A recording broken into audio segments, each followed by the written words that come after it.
Good afternoon, everyone. Welcome back to your place of chill. That is the Coffee Company live here because, of course, it's after a game. It's Monday, back on Tottenham on tour, the world-famous home of Levy gone. We're in the same place. Brian's in a different room. The weather is absolutely shocking because it is Monday, the 10th of November, and it is vile, to be honest with you. It is absolutely vile. It is 13 degrees. The feels like guy is saying it's 9, but it is absolutely pissing it down with rain constantly. But okay, it's another week. What's happening? Another week. First of all, I will open the Frank therapy session for all the Frankaholics. Yes. The result may not have been what we wanted, but there were some things to improve on, some things that were improved.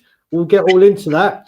I will say we can go on about the weather here. About half an hour ago, I spoke to Ilana. Yesterday, they had a lot of snow, so the first snow has come. Yeah. And one of the days I hate the most in the calendar year in Canada is the day I say to Alexa, "What's the weather?" and it says the high is minus something. Yeah. Well, Ilana did that today, and it said right now it is -4, and the high today will be -1. So it may be pissing down with rain here. It may be horrible, but it's not snowing and in the minuses. So there's some good stuff. It's horrific. The weather is absolutely horrific.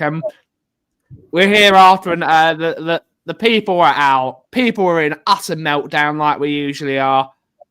We're going to talk about Tottenham Hotspur versus Manchester United in what was another frustrating performance. Another frustrating performance, which we almost could have won the game. Spurs fans booing the substitutes made by Thomas Frank, which then the substitutes subsequently worked, which got us in the lead. And in good old Tottenham days of old, we bottled a lead. And Man United got a draw. It was at the end of the day, it was a fair result. I think neither team really deserved to win that game. Man United showed a lot of character to trying to get a goal in the last minute of the game. Had a few very, very good chances, but didn't finish them. But that's football, isn't it, Aki? That is football. It most certainly is, and like I said, we will get into it. But before you do the hellos, I just need to do my customary update. Just want to say a big hello to Loverboy, a.k.a. the Spurs lover, a.k.a. Gav Davies, a.k.a. Ray the Yid, who unfortunately, after threatening to drip the files, went missing all weekend. So Craig and I, or should I say Soldier Boy and I, just want to make sure you're okay, sweetheart. Just want to make sure you're okay. Because there was no activity from you whatsoever. Craig and I were literally checking our phones hourly, bi-hourly, just in the hope that there were some pathetic tweets to look at and laugh at and just take the piss out of. So don't know if you saw the show Friday. Go back and look where I said there. But I will say once again, Spurs lover, a.k.a. Loverboy, a.k.a. Gav Davies, a.k.a. Ray the Yid. If you're not well, get well soon, honey. And we enjoy the dripping of the files. But there you go. Let's see who's in the chat to take us through the show. Oh, I can hear myself. Let's see who's in the chat to take us through the show. We have 27 of you so far, but I'm expecting a few more. Of course, we have Justin Lilly's in the house. Good to see you, buddy. Hopefully you're well. James Cook's in the house. Good to see you, fella. Hopefully you're well. Andrew Gregory, our first YouTube member, clocking in for the day. James is now rubbing it in. He's going surfing for 4 months. So big up to you, sunshine. Big up to you, mate. Hopefully you're well. Hopefully you enjoy it. Ian Ferguson in the house, YouTube member. Morning all. It's snowing out here. Folks live in Ohio their whole lives and act like this stuff. I looked at your weather this morning, Ian, and it's baffling. Let me look at it again. Let's have a look to see what if my phone will work. Here we go. If my phone will work.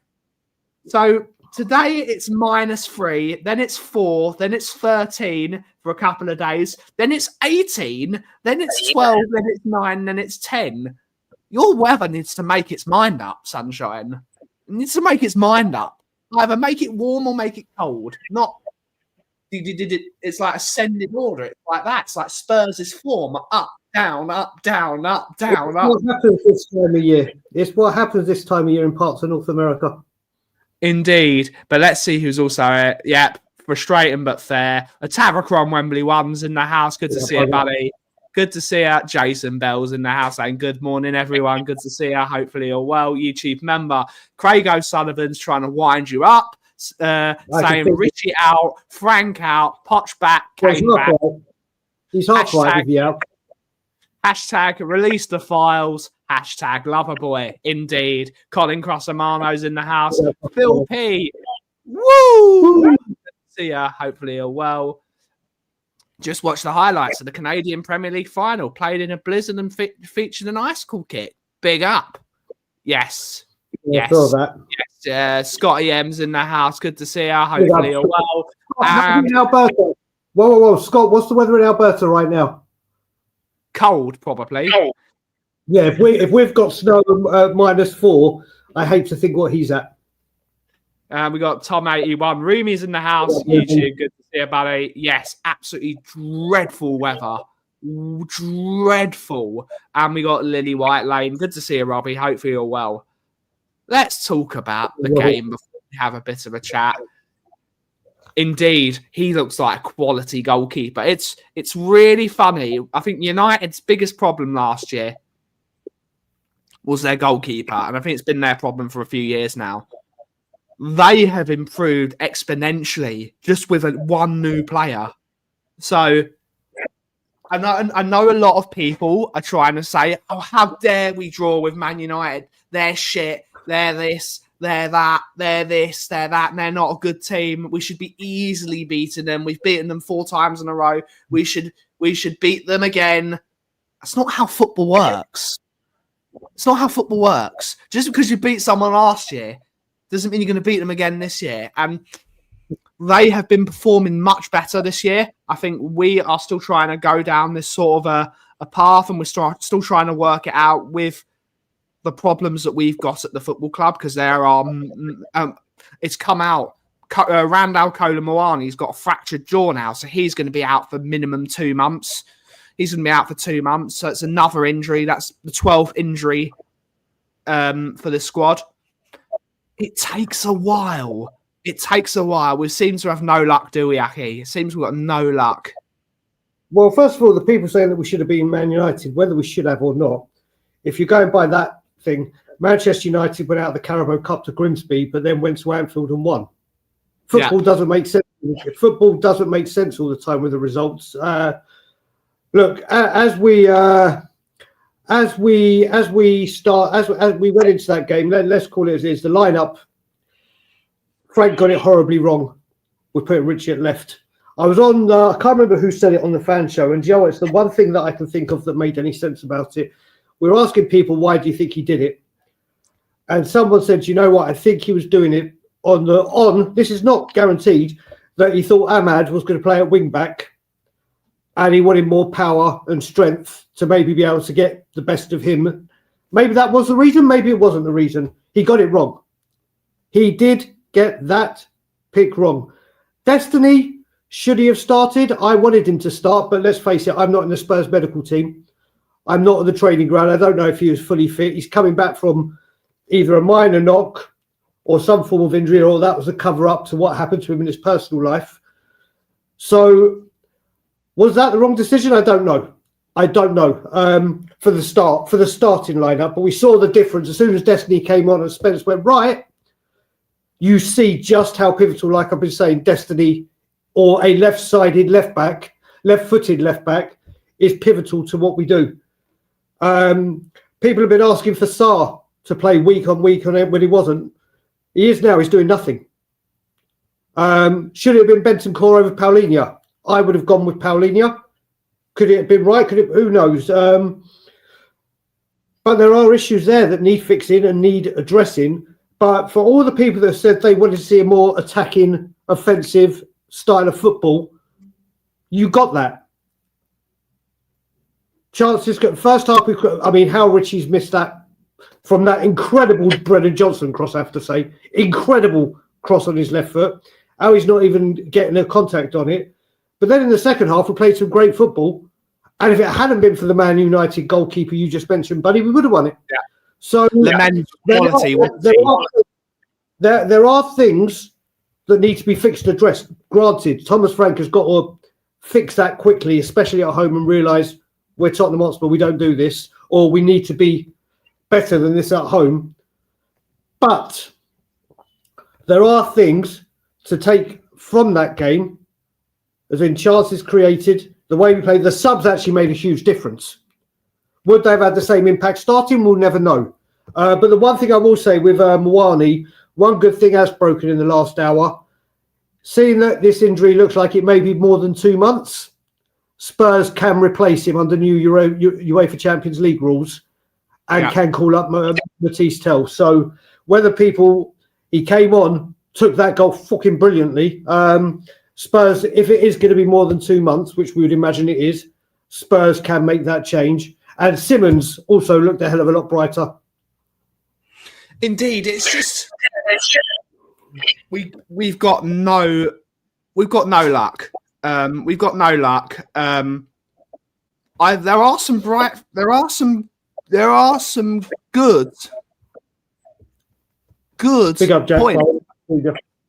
some good points that we can talk about.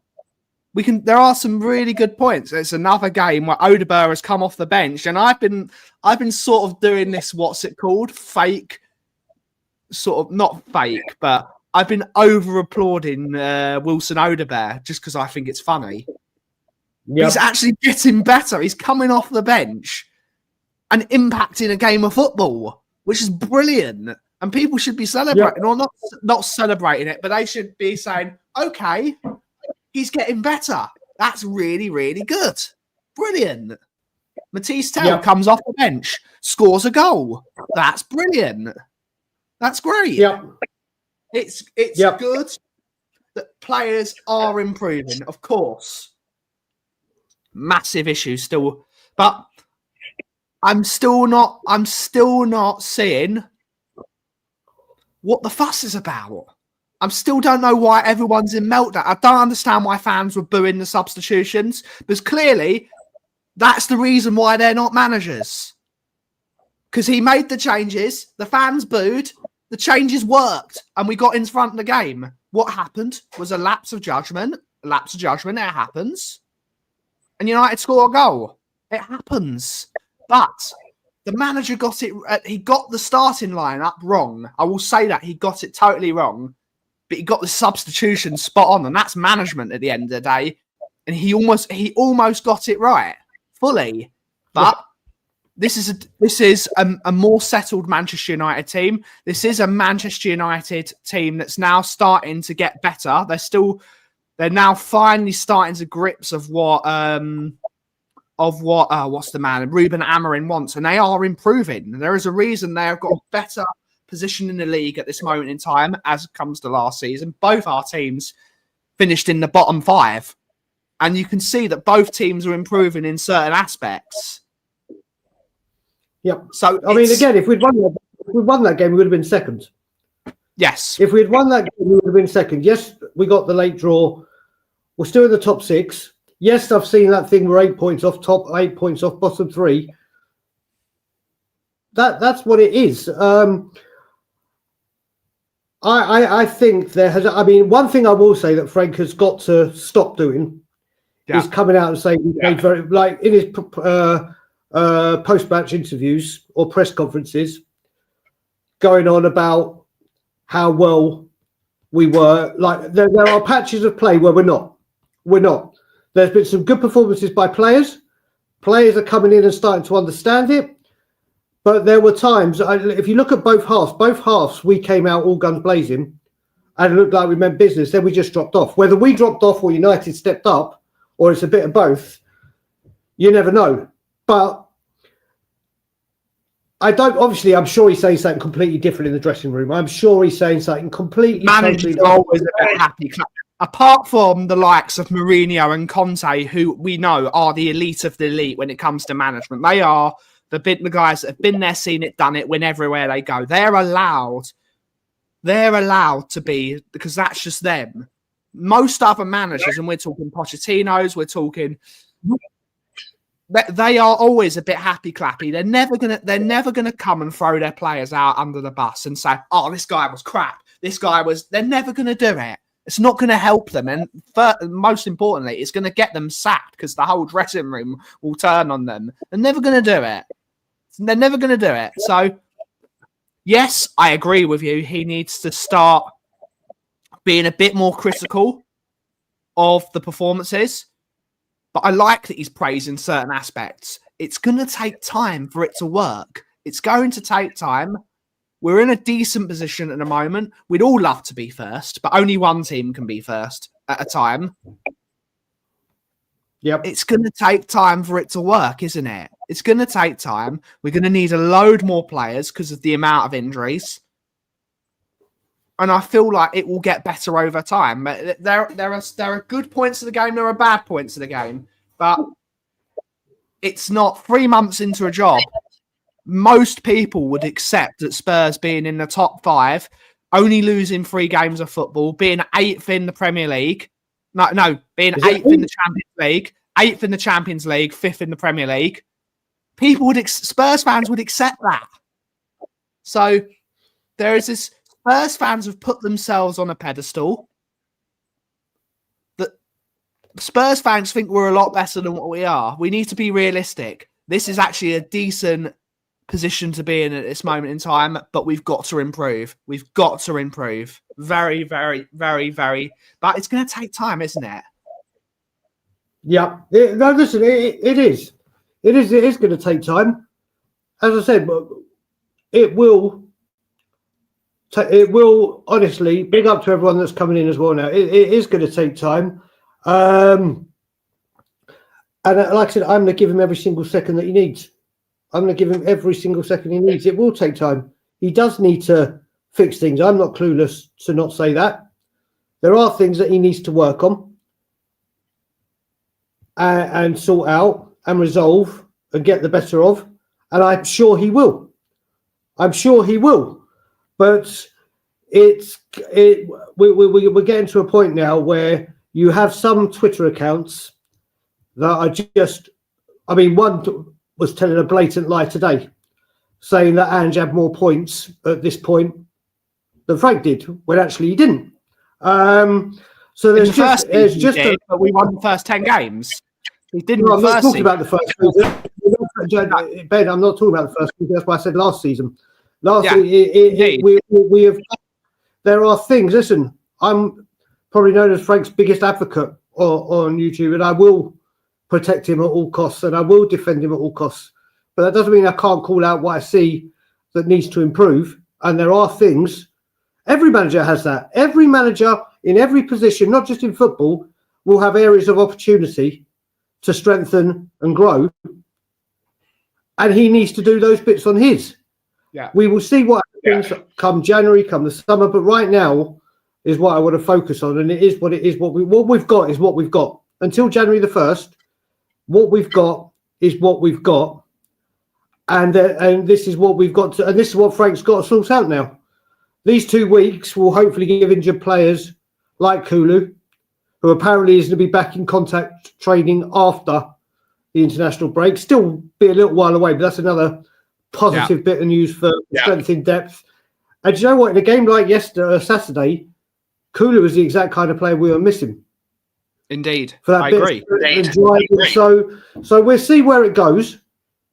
We were 4 minutes away or 6 minutes away from losing. We were 1 minute away from winning.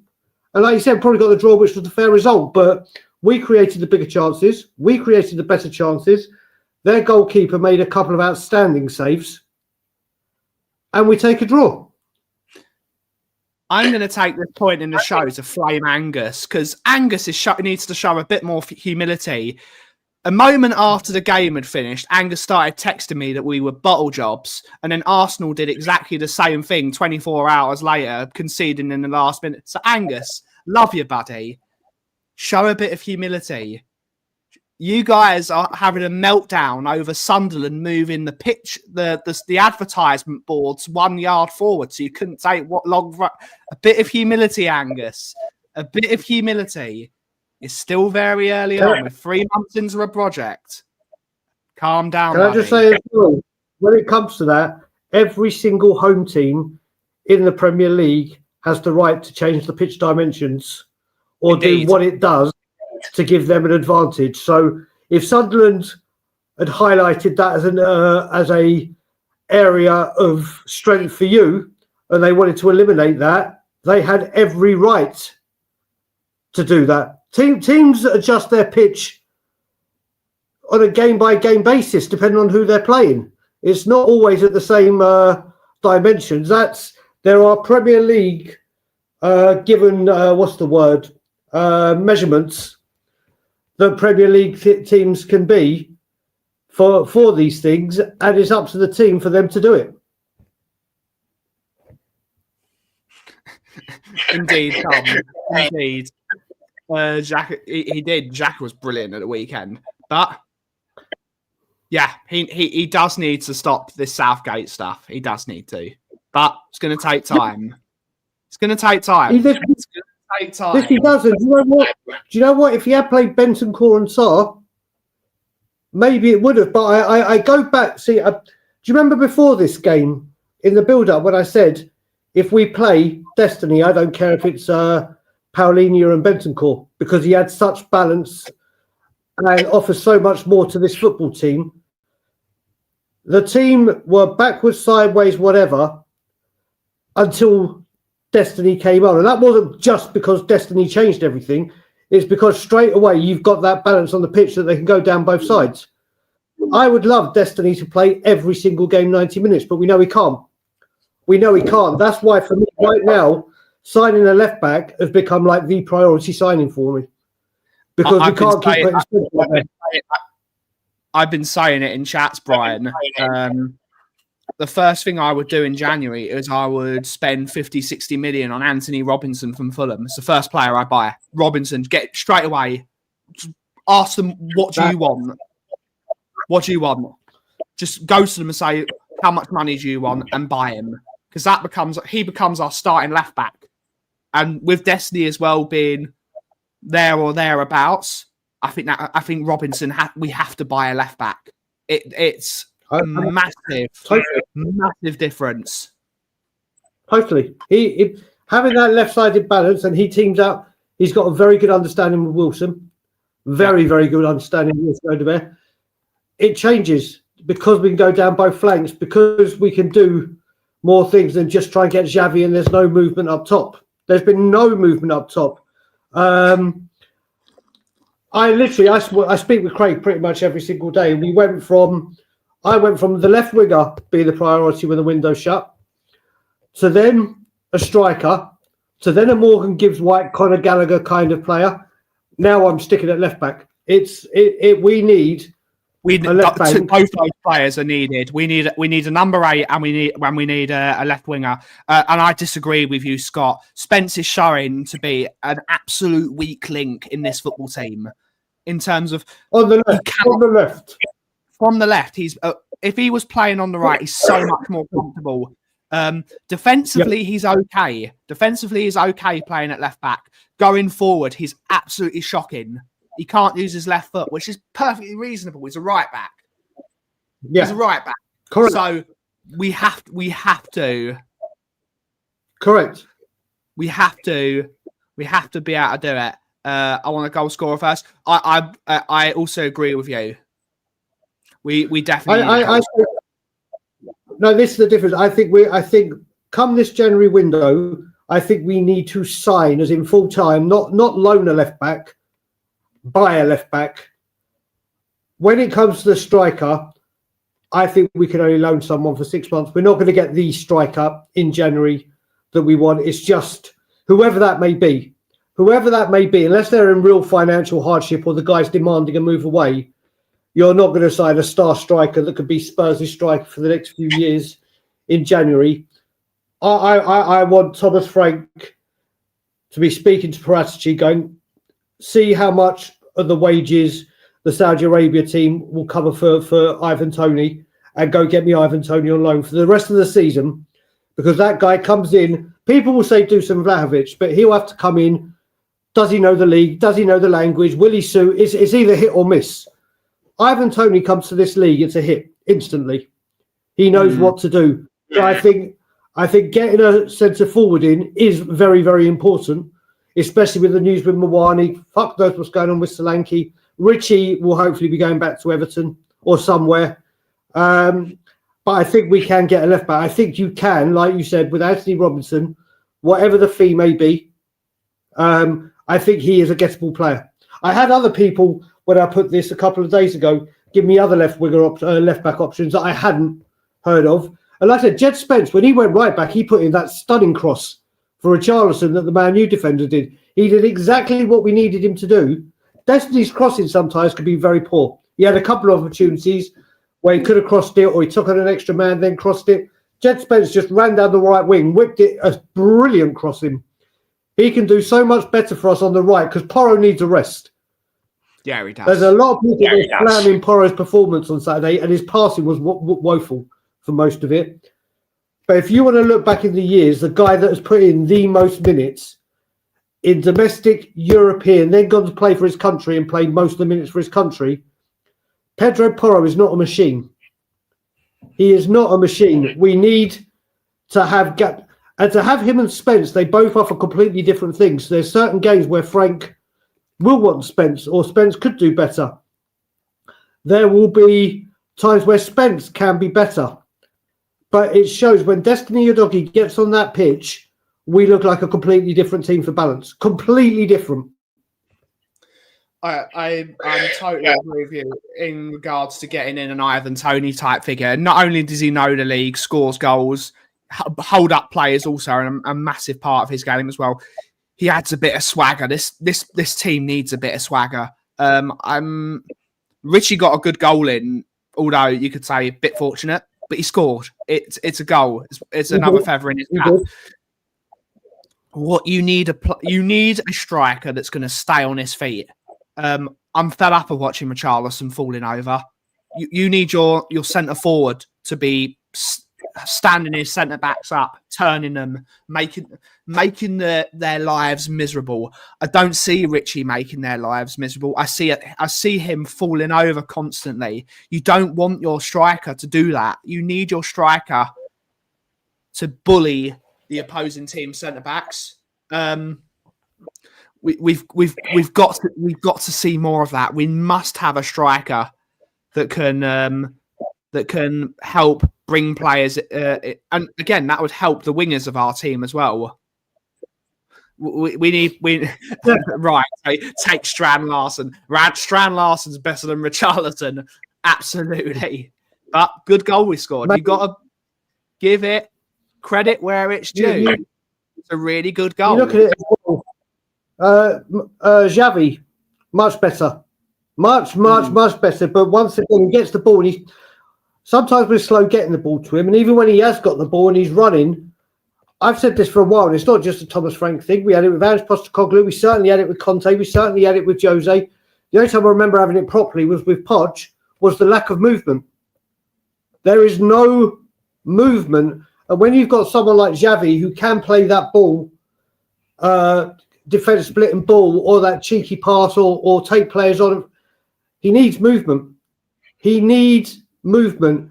And I think if Randall Kolo Muani hadn't picked up that injury, I mean, the last person in the Premier League you want to have a head-to-head clash with is Harry Maguire.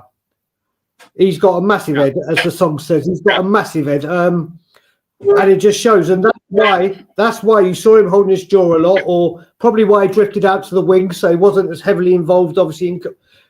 I think he would have made a difference. I think he would have, after what we saw on Tuesday. But when you've gone into this season and you haven't got a striker that's scoring regularly, it's always going to be a problem. And when you've got someone like Xavi Simons who wants to supply one, it's going to be different. Hopefully, Kudus back for the NLD, Xavi, Odegaard will start. If that, and then whoever plays up front, hopefully it'll be Scala or Tell. hopefully they can get a bit of momentum playing together and understanding until January. Then we address things in January, and things have to be addressed in January. Indeed, it's gonna. I am liking the improvement of Wilson Odegaard because it's funny to me that that everyone's slagging this kid off, and he's actually putting in some really good performances. And all the things that people are asking him to do, the next game he starts doing, and he does it well. And people are still trying to find it. With Wilson Odegaard, I've never... Well, there are players. People constantly moving the goalpost when it comes to him. They constantly... They ask him to take his man on. He starts doing it. Then they move the goalposts again. Then he does it. Then they slag him off again. It's good to see him improving. This is a child, and he's improving week in, week out, and that's really, really good. And I still think in January, if we can get a left winger in, I'd love to see it. I'd love to see it. But it's no. I'm just going to add something before you do that. So I can see Scott and Angus having a little chinwag about Tony and why would he want to leave? He's making millions, blah, blah, blah, blah, blah. First of all, he wants to try and get into the World Cup team. Second of all, it would only be a 6-month loan deal.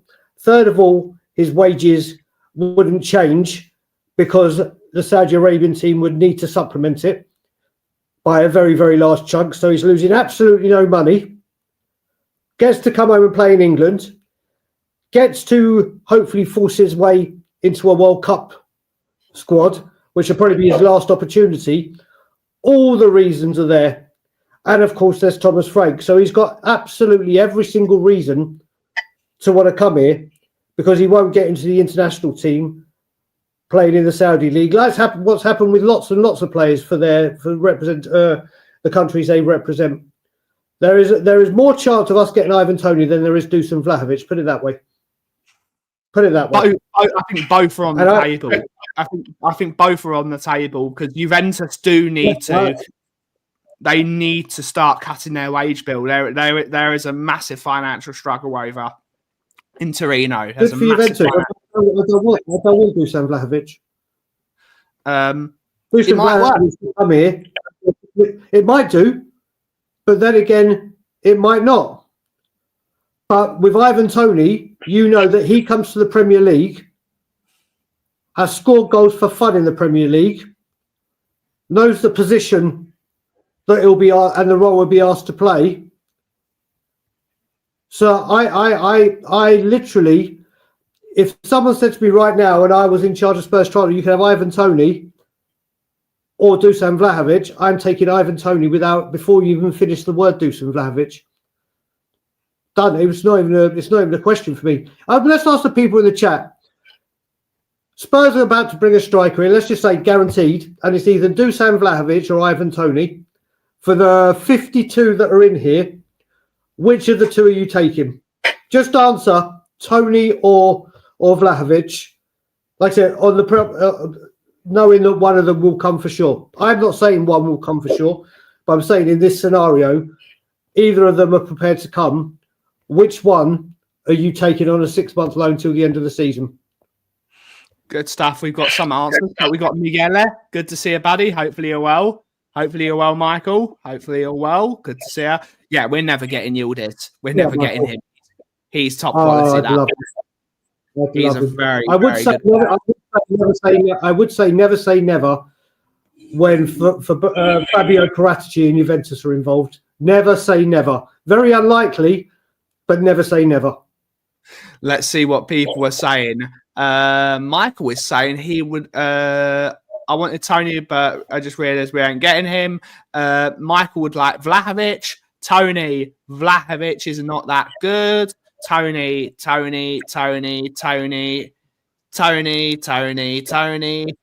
Giving out Toney awards. Toney, Vlahovic. Yep. Toney. Both. You're being greedy, sunshine. You're being greedy. Toney. I think he's actually performing quite well in in recent months, he's still not. I would still rather have Tony personally. Tony, both. Tony, easy. I love you. Remember here, we're talking about a 6-month loan where we need the guy to get firing immediately. If it was signing for permanent, then people, I think, might have a shout with Vlahovic because it will give him the time to settle in and he could end up being superb. But for someone that needs to come in on a January to May basis, and you've got to remember, he is going to have the bit in his teeth and the determination and motivation that a World Cup place is up for grabs. Binny, what do you mean I agree with Sean's transfer news? What? I don't know what Sean's talking about. What is his transfer news? What's his transfer? I don't know. I can only say what I think. I'm not saying what someone else is thinking. Unless Brian is now called Sean. Unless you're now called Sean, Brian, which possible. You never know. Back in the days of Dagul drinking, he might have changed his name after a bender, but this is sober Dagul we're talking about. Yeah, if I did, I wouldn't have remembered what name I gave myself. Probably not. Tony's on 400, Angus. Tony's on 400. Tony is a no-brainer in the short term. I would personally like to start. Because I am a bit of a sucker when it comes to old school English football, I would like to see a big man, little man situation with Ivan Toney and Xavi Simons. That's what I would like to see. I'd like to see them up top. You mean like the Crouch Van der Vaart? Yes, that's what I would like to see. Personally, that's what I would like to see. For me, that would work brilliantly. It allows him to take defenders away because of his sheer brutal mentality and swag. Is the word? That's the word. It's the word Mr. Box Office says about Ivan Toney. He's got swag. You need a striker with swag.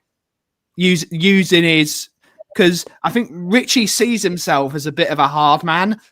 Ivan Toney is a hard man. He doesn't have to prove anything. He's a bit nasty, and you need that up front. So I think that would really work well. Knocking balls down and then create that little pocket of space behind the Xavi Simons to roam into, and give players someone to cross the ball into as well, which is what you need. Yeah, you look at it as well. If it was Toney, defenders, when we go up against them, know they're in for a game. No, they're in for a game. No, there is a finisher there. Whether it be penalties, he scored 3 kicks. He isn't just a far post header or whatever. He can cause chaos. Yes. And his hold-up play is something we have desperately been missing this season. Desperately been missing. So I think Ivan Toney is a no-brainer. I honestly do. You get him on loan. Spurs will probably be talking about which striker they want to sign in the summer. And that will be a signing. And I think that's where they need to go big. Like, not sign a prospect like, we are signing you because you score goals wherever you go and you're ruthless, and they ain't going to come cheap. No, they're not. They are not going to be cheap. So the loan market is going to be big this January. And I think Ivan Toney coming to Spurs would be massive. Would be massive. Toney in the winter, Kane in the summer. That's what we all want. That's what we all want. But it's not going to happen. It's not going to happen, is it? It's just not going to happen. I'm still convinced he is coming home. Convinced. And I'm not going to change my mind. You're mocking Danny Welbeck. Danny Welbeck has earned his position in the England squad this month. He's been brilliant for Brighton in recent years. And one of the things I will say about Thomas Tuchel, and people will diss Thomas Tuchel, he is picking players based on merit. He's not picking. Jordan Henderson is a bonkers one. I don't understand why he's picking Jordan Henderson. For some reason, he likes him. Maybe he likes his leadership around the camp. But he is picking players like Alex Scott. He's picking players on merit. he sees that Alex Scott is playing really well, so he's picking him, which is really, really good. Danny Welbeck is playing really, really well for Brighton. There's a stat with Danny Welbeck. I think he's 4 goals away from scoring the same amount of goals in his 30s as he did in the entirety of his 20s. It's not bad, is it? It's not bad at all. He's tailor-made for what... This is the thing. He's tailor-made for what Brighton have wanted to do under managers. And you won't find a striker in world football right now, other than Ivan Toney, that is tailor-made to understand immediately what Thomas Frank wants. Immediately. Whether you like the style of play or not, and trust me, the style of play will change. And look at the strikers he has developed for Brentford and where they've gone and what they're doing.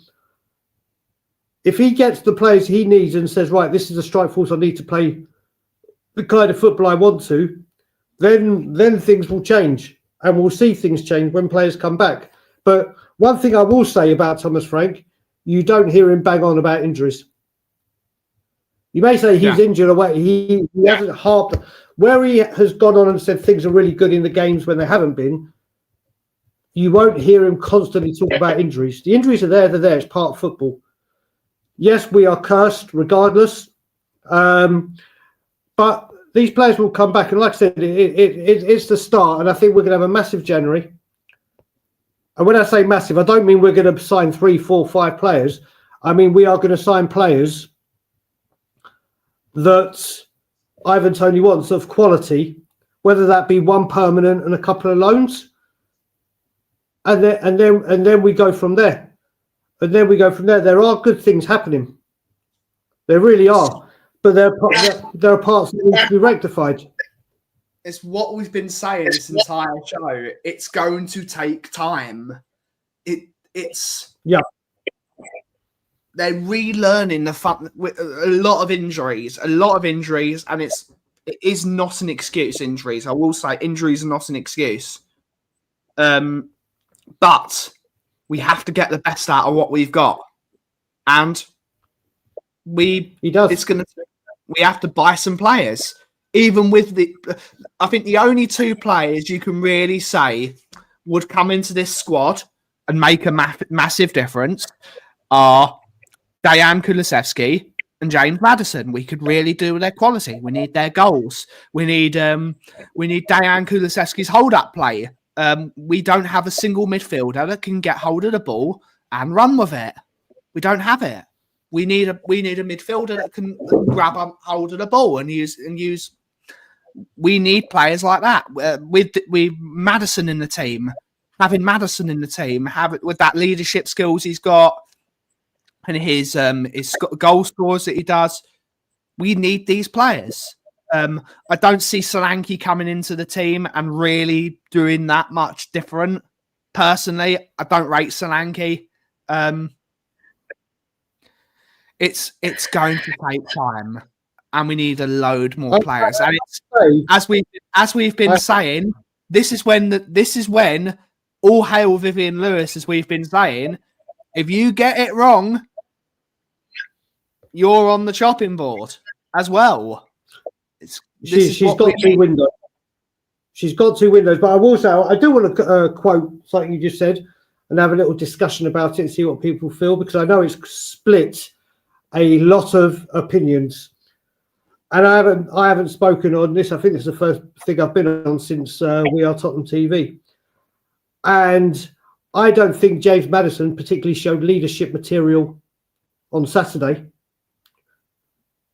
Listen, I'm absolutely fine with you having a rival fan in your box. It's your box to do with what you want, as you want. But all the other injured players are sitting on the touchline, whether it be Archie Gray, Kudus, whatever. But you swan off to your box to do some YouTube content for clicks, likes, and followers. With a Manchester United fan, you let him celebrate in your box like you did in pure promise. It's like literally, it's like, wait a minute, you're on 160 grand a week. It's not like us, We Are Tottenham TV, Spurs Corner, who are just getting started again, and all these other channels that that do it for hobby and a bit of a side hustle, whatever. You're in the leadership team. You should be down there with the team. If everyone else has to be down there, you should be down there. But yet you're there. Like I said, I've got no problem Angry Ginge being in there, your mates, whatever. But to stream it for content when you should be a leader and be with it, that part rubbed me the wrong way. You're a Premier League footballer. You're an elite athlete. You're an employee of Tottenham Hotspur.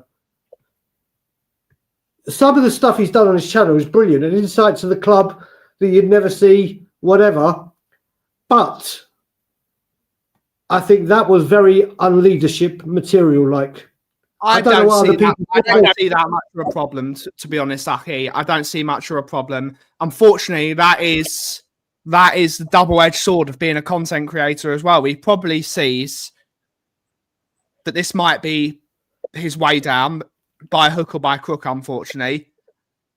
It's good that he's doing some of the things to get what we want from our vice captain is we want him to bring the fans closer to the team, and I think he is doing that. Probably could be handled differently. I'm not sure. There's a time and a place, and if you're on the way down, like you said, he's going down. He's on the way down as a very, very, very, very, very, very rich man. His children's grandchildren will be heavily looked after. There is a time and a place. That's what I'm saying. There is a time and a place. If they'd been in the box after the game doing interviews, whatever, fine. No issue, no drama. But if every single person and player has to sit on the bench, and we've seen them all sit on the bench, not in Spurs attire, in their own gear, whatever, sitting down on the bench being with the team. What kind of leadership, remember that word leadership, does it show if you're up in your box streaming it to go on YouTube and other platforms with a Manchester United fan celebrating when we go 1-0 down and then when they equalise in the last minute? That doesn't say leadership to me. It's leadership to me says I'm going to be down on pitch. It's one or the other. There's certain things, mate. If I was a part of the leadership team or any leadership team, I wouldn't be doing that. You look up there and go, this is the leader I'm meant to be following. This is leadership. I'm sitting down here. I'm injured as well. And some of them have got injuries that will affect their knees, their hat, whatever. So sitting down is just as uncomfortable as someone with an ACL that they're recovering from. But I'll go sit in the nice, comfy, heated seats, warm, great view, whatever, whilst I'm sitting down here with the team. Story, do we know? It might be that he wants to. We don't know. The truth of the matter is we don't know. Should he have a Man United fan in his box celebrating? Probably not. But I've sat in a box at the Emirates with Tottenham fans and Tottenham fans celebrating. Should they do it? No. No. Like I said, it happens around. But when there's a big difference to fans. There's a big difference to fans sitting in different boxes. We're talking about James Maddison on 160 grand a week plus, and Angry Ginge, who is coining it in from YouTube. They're not seeking benefits or anything. They're extremely comfortable, wealthy people that are getting paid a ridiculous amount of money and are well known. And I'm sorry, when you do this, like I said, when we do YouTube, we can come in for hate. The trolls come in and troll us, whether it be because of our stance on Levy or whatever they want to go at. When you become synonymous and this big, you open yourself to criticism. I've got absolutely no problem him being in the box. Absolutely none whatsoever. I used to sit in Danny Rose's dad's box. Used to sit with the dads of opposing players or fans from the opposite. We had banter, we had a laugh, but when a goal went in, there's no reaction from the opponents or the away team. Football, the modern game of football is so different. The modern game of football is so different. Football has changed. There's no longer the hostile atmosphere. You can do that now. It's the problem with the modern game. Let's move forward because it is an interesting conversation. Probably one we should be having as an actual standalone show. We've got to it, and it is interesting. It's a very how do you do it? Why don't they police it a bit more? Because surely the club knew he was coming, and surely the club knew he was going to stream. So why did the club allow it? It's the club need to. The main thing, Ben, sorry. Go on, you finish, bro. Sorry. I don't know how the club should manage it. Should they manage it better? Probably yes. This is the problem with modern football. This is the problem with streamers like Angry Ginger's one of them. You've got I Show Speed that goes to all the games. You've got loads of different football YouTubers. Oh, he would have. If he can make a buck out of a near ban, if he could make a buck out of it, that man would sell his own grandma. But without a doubt, I don't know how Levy's come into the subject here. But the only thing that brought it out was you mentioned the word leadership with Madison.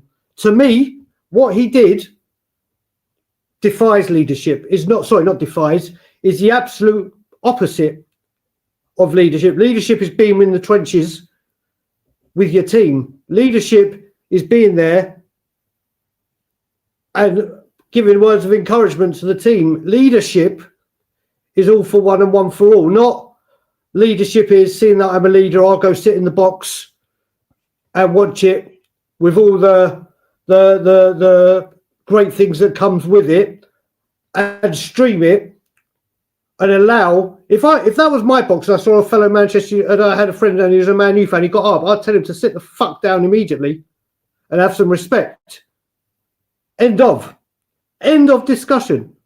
What James Maddison displayed was not leadership, was anything but. That's what I'm getting at.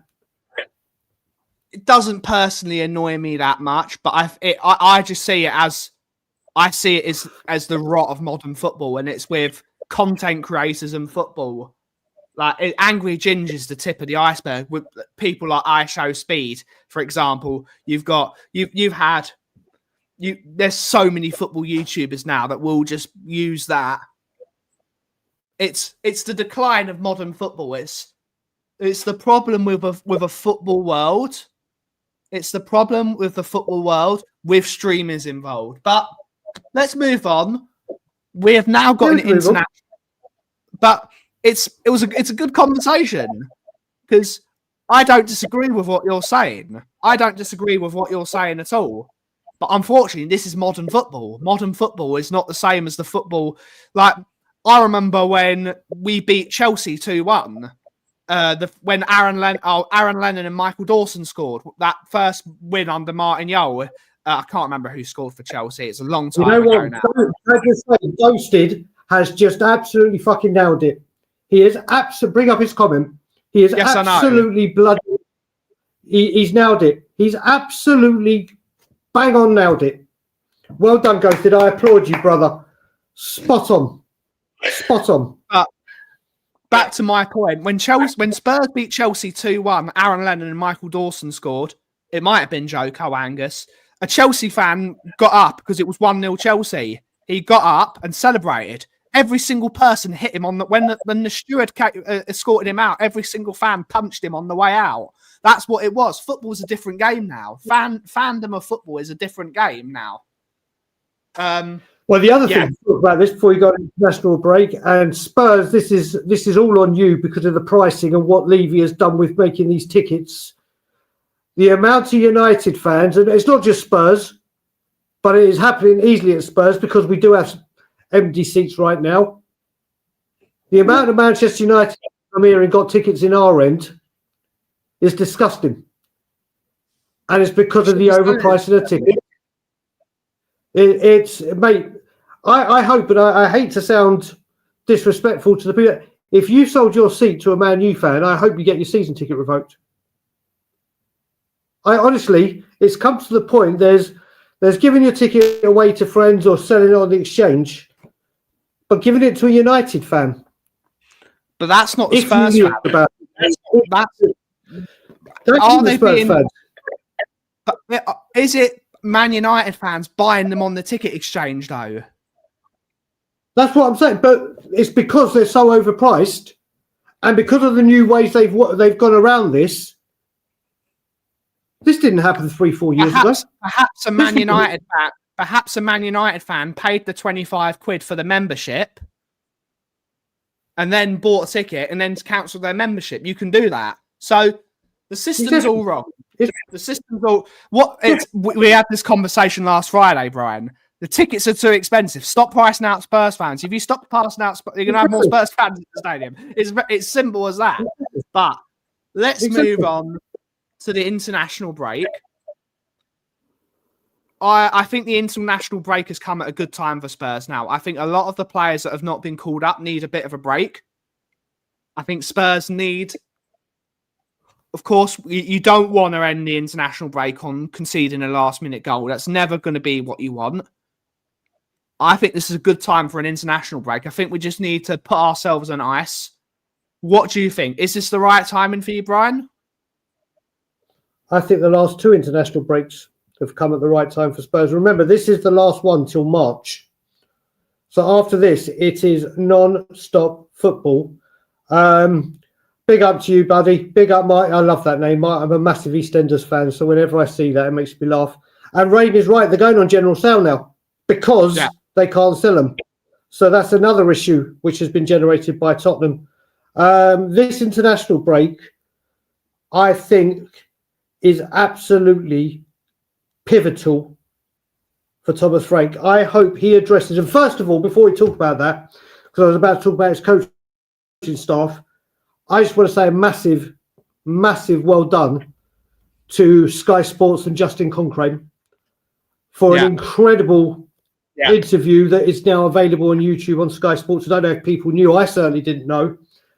In the last year, Justin Concrane lost his 40-year-old wife and was left with 3 children under the age of 12. I think, no, it was 10, 5 and 2, if I remember correctly. And they did a massive interview on how Justin's fortunes work-wise have been massive, but what he's had to deal with in his personal life and a bench they put on. So we look at it and we go on about managers, players, fans, mental health in general, and say, oh, this. You never, ever know what's going on behind closed doors. You never, ever know. And what Justin Concrane has just been through in the last year, some incredible highs from work. He told of a bus ride when England were going to Wembley, and he saw the Golden Arch. It was Golden Arch. He saw the arch, and he just bawled out crying because he realised he realised that he can't pick up the phone and WhatsApp his wife, and he realises when he gets back after a victory, when he sees everyone messaging there. It was an incredible interview. So people need to remember, and I'm talking. One more, babe. Let me just finish this bit. When you're looking at trolls, and Craig and I are having to deal with one on a regular basis, but it's a very, very funny one. He makes us laugh now. He makes us piss ourselves laughing. Whether it be you're having a go at a player, a fan, whatever, you never, ever know what's going on in their personal life. So just think before you put down, before you troll, before you criticize, antagonize, whatever, because it should be a factory reset that football is football, and real life things like what Justin Concrane is going through, and had the power, confidence, and want to spread the help is available, takes an incredible amount of courage. So fair play to him and his family on what they're doing during this all brand new time. But yeah, going back to the international break, Ben, it's pivotal for him and his coaching staff to try and find the answers until January to get better free-flow forward football. Well, Justin Cock, he won't be able to, will he? Because he's an England assistant coach as well, so he will be working with the England team. But they still have conversations. And there's still the other coaching. I want to echo with what you're saying about Justin Cochrane. It's what he's had to go through is destroying, and having to raise 3 young children as well. Not an easy job at all. I mean, I don't have my children of my own, but both of us have nieces, and I've got nephews who've got nieces as well. It's a very difficult job to be able to have possibly the most difficult job of his profession in terms of not only running a Premier League football team, but also running the England international team. To be able to do that whilst doing the hardest job in the world, I believe, which is raising children and making sure that your children grow up and have the best chances to be able to succeed on their own backs. He's an incredible bloke. He is an absolutely incredible bloke. We all of us here wish him the absolute best, because it's not something you want to wish to anyone. But in terms of the international, just brought a comment up very quick, because Wayne's right. When people are going mad, and I was one of them saying, "Why isn't he playing Sarr?" Yeah. Well, we found out once he celebrated his goal, or didn't celebrate his goal against Everton, it's because one of his mates got kidnapped and killed. So we see what we see, and we come to assumptions of certain things. But I hope people that saw that Justin Cochrane interview, Jesus, that's the way. You just don't know. You really, really just don't know. But like I said, this international break is absolutely pivotal. He's who said that? Martin. He's apparently, according to Tottenham, he will be back on full-time training, like contact training with the team. Whether that, I can't remember if they said during the international break or after it. So he is going to be back with the first team training properly within the next 2 weeks. So you'd probably expect to see him, I would say, before Christmas, maybe Christmas. Maybe playing 10 minutes before Christmas. Yeah. And that's both for the Christmas season. How good would it be able, when games come thick and fast, to have a not 100% match fit, but a fit, and fresh, so to speak, compared to Kulusevski? It proves to me that Dejan Kulusevski is Santa Claus, and both me and Phil P have been saying it for years, because we're the KDL. He's finished